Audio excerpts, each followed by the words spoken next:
Hey everybody, welcome to TFT, Tarot for Today, Divine Dabblings with Oberon and me, Banshee. Hey, welcome to this special segment of TFT, special unboxing of our latest acquisition, the Pulp Tarot. Something that we bought from Kickstarter. We've supported on Kickstarter. It's a very, very cool deck, and we'll explain a little bit about what Pulp is all about as we go here. But just showing you that beautiful deck. And Mr. O, before we open this so I can look at the booklet, first off, it's by Todd Alcott, conceived in 2021. It's taken some time to get to us.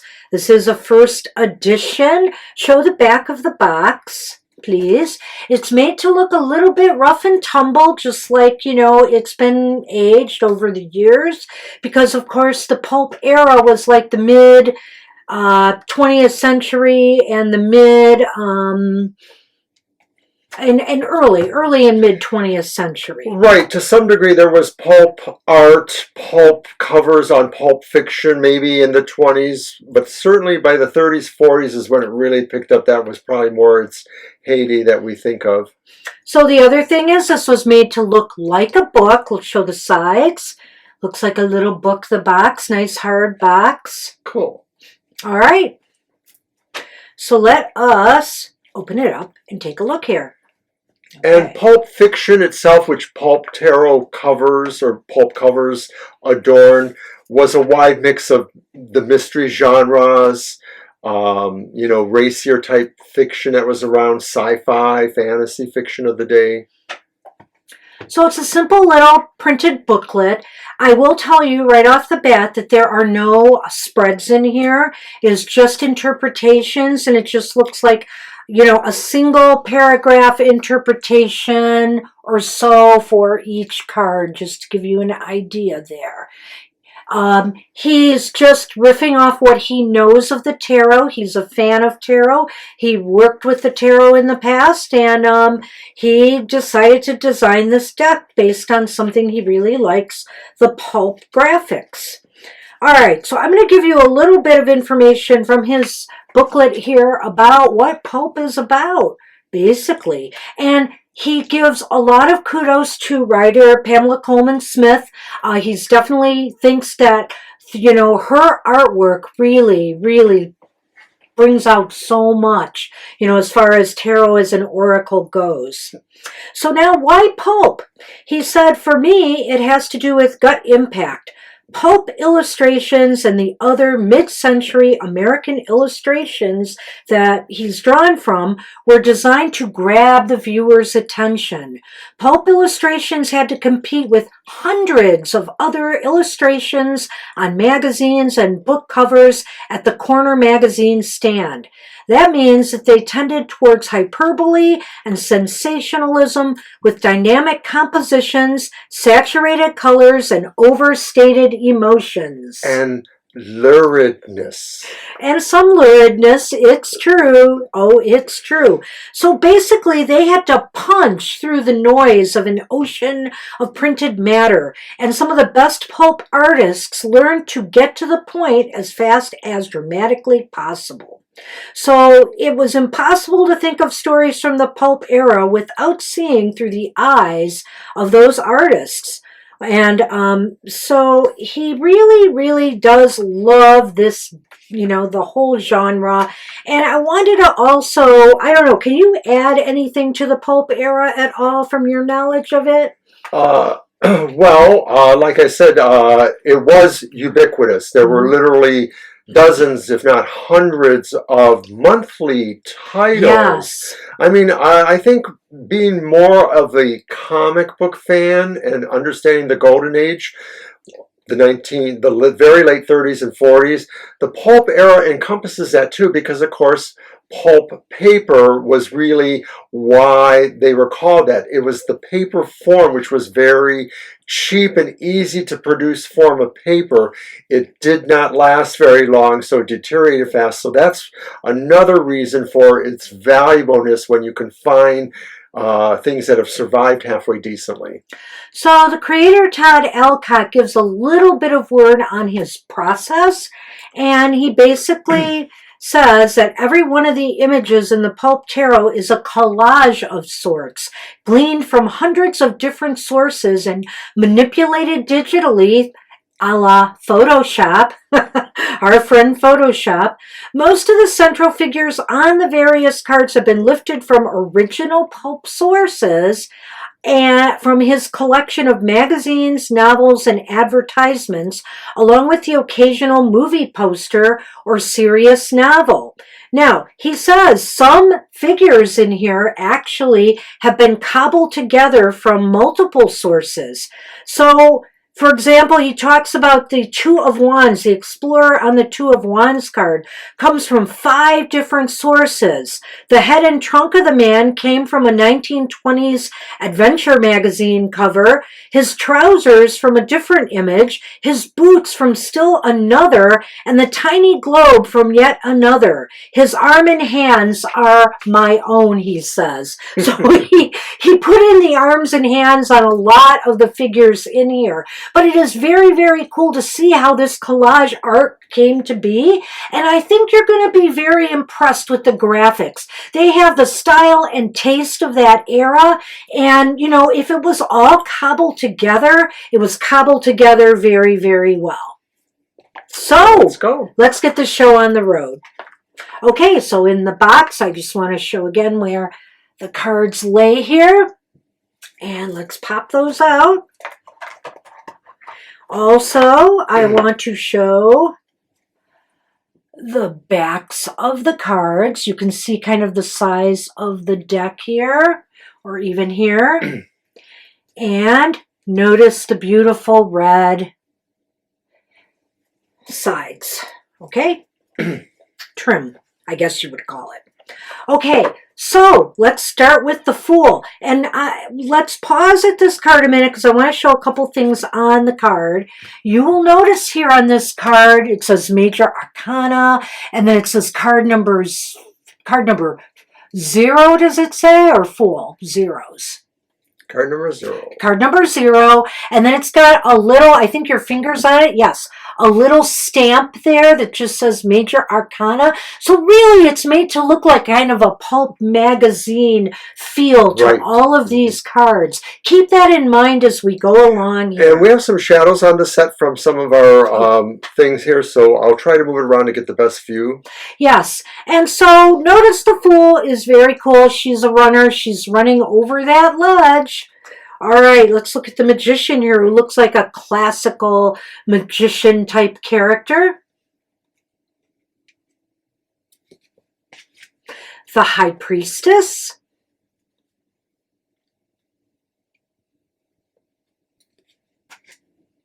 The Empress.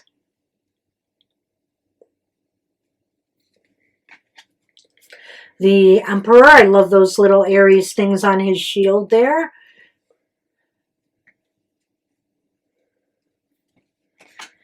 The Hierophant is very Pope-like. I know some people do not like the image as a Pope. Oh, look at the Lovers. Is this like, I don't know, it's a collage here. It almost looks like a Garden of Eden scene, and then the fairy. But it's very, very cool. Well, it's probably from some sci-fi-ish type thing. And Dig Our Chariot. You know, and in the figures, you can really see different decades. Yes, I was just going to say that although the Pulp era is probably mostly associated with pre-1960s for the most part, the fashions displayed by the models are all over the place, really, up until the end of the century, possibly even. Strength. The Hermit.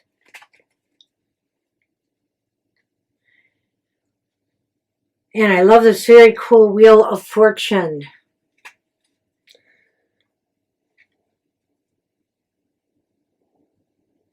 And our Justice Lady looks pretty tough there. You know, I think this looks like a very classic blaxploitation movie with Pam Grier from the early 70s. Ooh, the Hanged Man.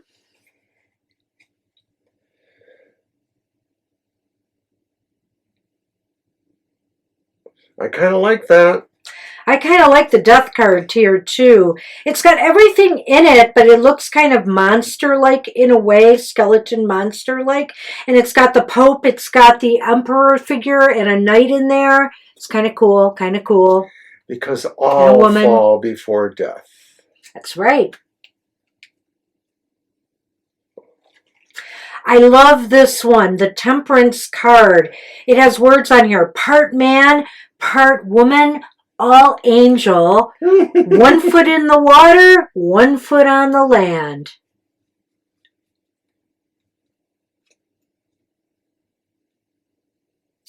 And then we have the Devil here. I was going to switch it to make... All right, that's a good idea. We'll get off screen for a while there so you can focus on the cards. The Devil here, look, it says 1 enslaved woman and 1 enslaved man. Almost like a movie poster, as you mentioned earlier. The Tower, that's right. Now, doesn't this woman in this card, the Star, look kind of more like 20s or... Yeah, she looks like a flapper girl. The Star. This is a real trip into nostalgia here. Absolutely. For people who love that, this is a great deck. And think of course, what images can do for us when we are looking at them, how it releases things. You never know what this deck could do for you. The Moon.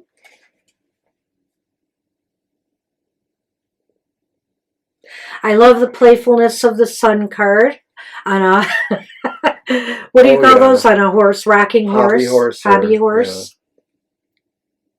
Yeah. Judgment is a little grim.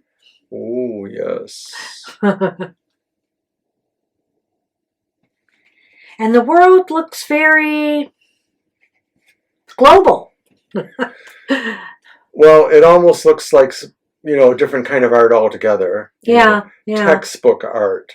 It's cool. Which could have pulp aspects, I don't know. So here comes the Wands. Here's the Ace of Wands.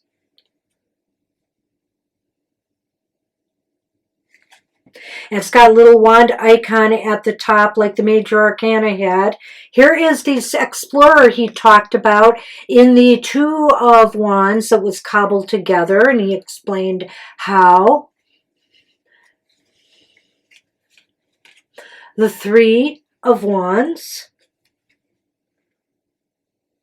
And this looks like a scene from, I don't know, like Pinup Girls, etc. The Four of Wands.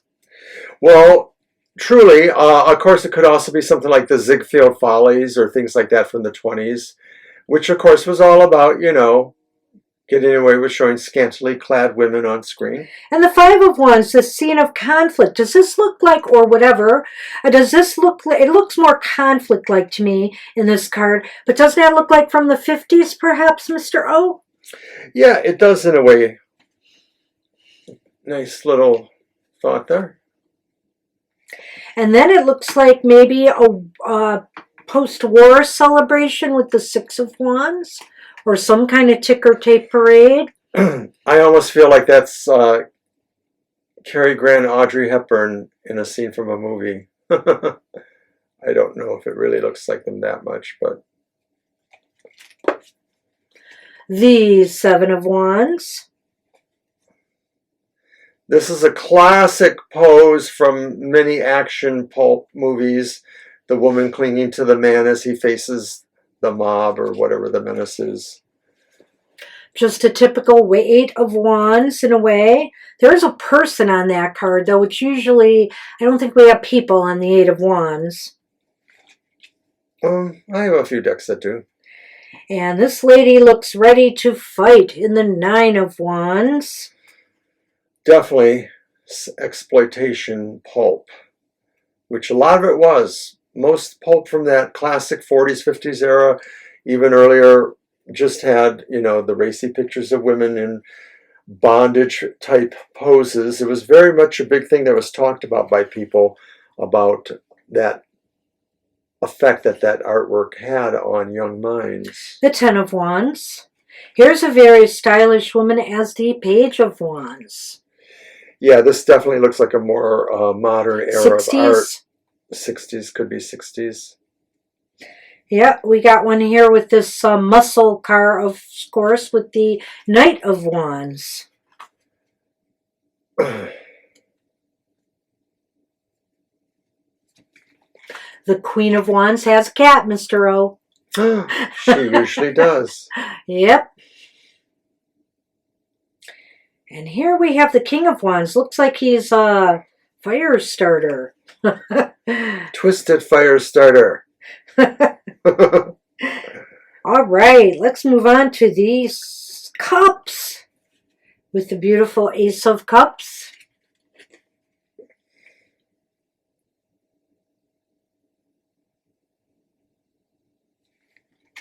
The Two. I like this very much because, of course, as most people know, interracial romances would be very much wrong in the 50s or earlier. The man physically looks Caucasian, perhaps, but his skin tone is a little bit darker, so I don't know if the artist is trying to make a point there or not. It's something to think about. And then we have the Three of Cups. These ladies are having a good time. What do you think about that era?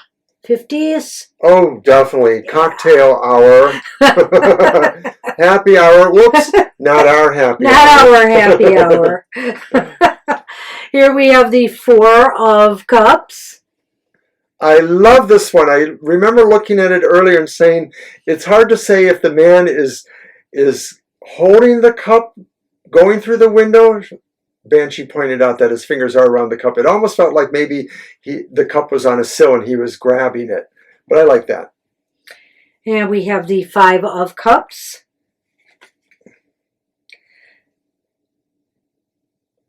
A very typical pose. And this looks so cute and so classic. The Six of Cups. Very, very retro. Dick and Jane.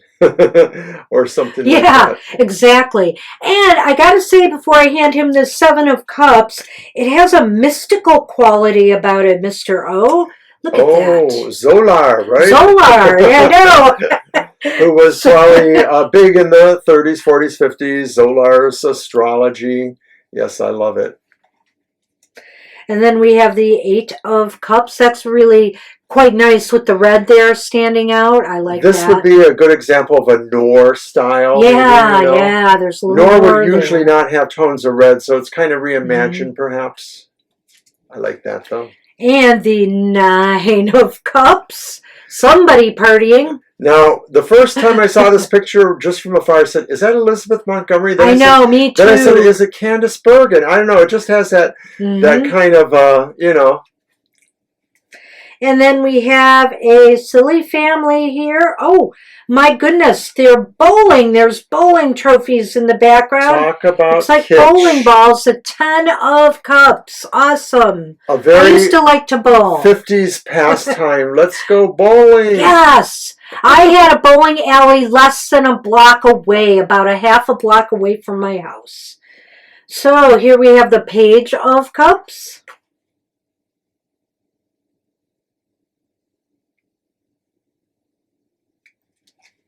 The Knight of Cups. D'Artagnan. The Three Musketeers are calling you. Trying to figure out what's in her hand here. The Queen of Cups. At any rate, she's it looks like maybe she's watching a love story or some emotional thing maybe on TV. Must be a cup of tea or something. Might be my guess. And then we have the King of Cups, who looks pretty laid back there in his suit. Looks like average, bland guy of the 50s. Now, how about we get to those smiting swords? Look at this Ace of Swords. The Call to Victory. And then we have the 2.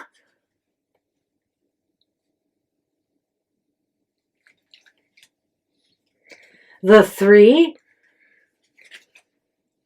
A reinterpretation of a classic image.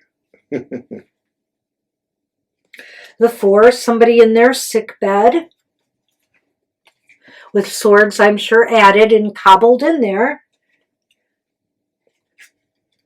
I just had to take a look at that one too.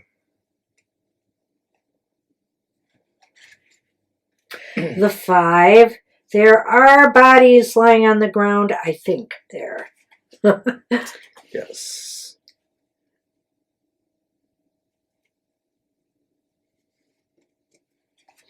The 6.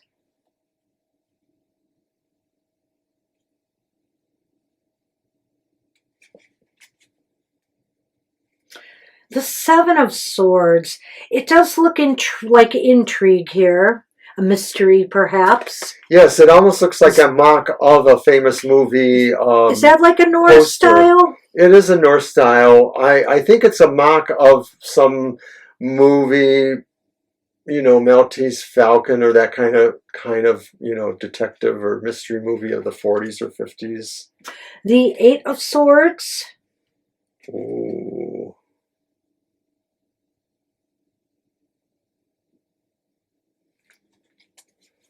The 9.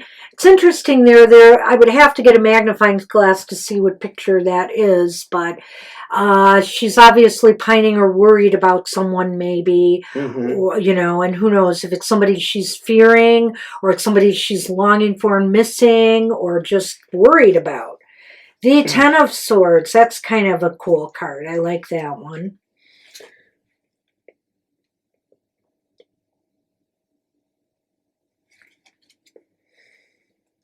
The Page. Whoopsie. Well, at least we're not on camera for that drop. The Page of Swords. On guard. The Knight of Swords. I love this classic Queen of Swords. Look, the woman. It's like Joan of Arc. Yeah, it is. I like it. And the King of Swords. He looks pretty classic too.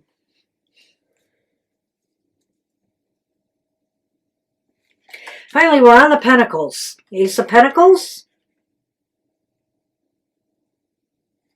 Hey, there's no up and down with this 2 of Pentacles. She's got them perfectly balanced there. Pretty much. The 2 of Pentacles. Plotting out strategy in the 3 of Pentacles. With your mates.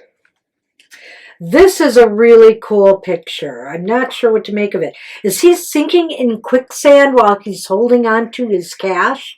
The 4 of Pentacles. And I hate to say it, but the facial figure reminds me a little bit of maybe former president, former actor Ronald Reagan, who was a B actor in the 50s. Yeah, but I can't say if that's really him. Well, it's reminiscent. Reminiscent, yeah. Correct. I can see what you're saying. Absolutely. And then we have the 5 of Pentacles. I love this one. This is really cool too. Yeah, that one's nice. But the 6 of Pentacles is cool because you know how the 6 of Pentacles, the man is holding a scale? It looks like it's a tattoo on an arm here. The 6 of Pentacles. Oh, yeah. See if you can get that in the picture there. Right on top there, there's the scales that usually you see in that card. It's kind of cool. Wow, well, somebody's reaped their harvest already with the 7 of Pentacles. I love her expression. Okay, this is totally strange here. I laugh at the 8 of Pentacles. It's an artist hard at work, but what is he really drawing here? He's got a nude person back there, but he's drawing a pentacle. Well, because there's another one sitting behind her. Yes. So it's really kind of funny to me. I like it. I just think it's quirky. And obviously exploitive. The Nine of Pentacles. A femme fatale, for sure. And this is cool. The Ten of Pentacles really shows the generations here.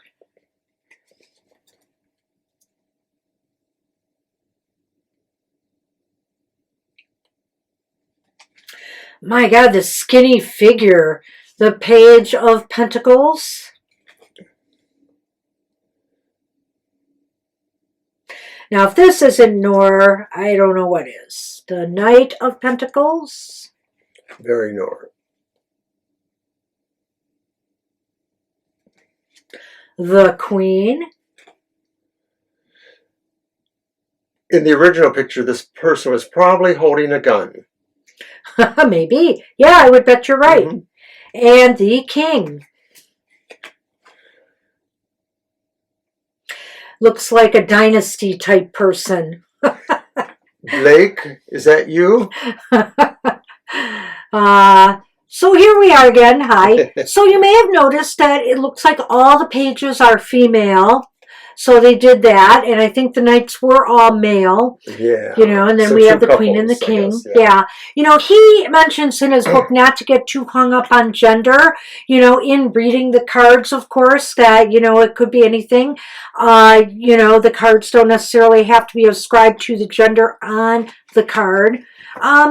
All in all, I think this is really true to the eras, you know, that they represented. And so you have to take them in that context.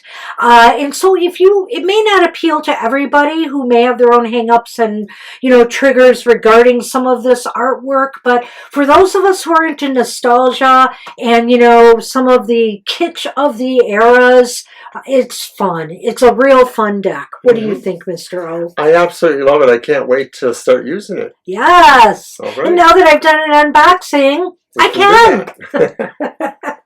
Okay. Right. Well, everybody, I hope you enjoyed this view of the Pulp Tarot. Let us know what you think. I will say that Todd Alcott probably does have an Etsy site. Look him up because I believe he was going to sell extra decks that he had available on Etsy. So see if you can find them if you're interested. And that's what we have for now. So take care, everybody, and we'll see you next time. Alrighty. Bye-bye.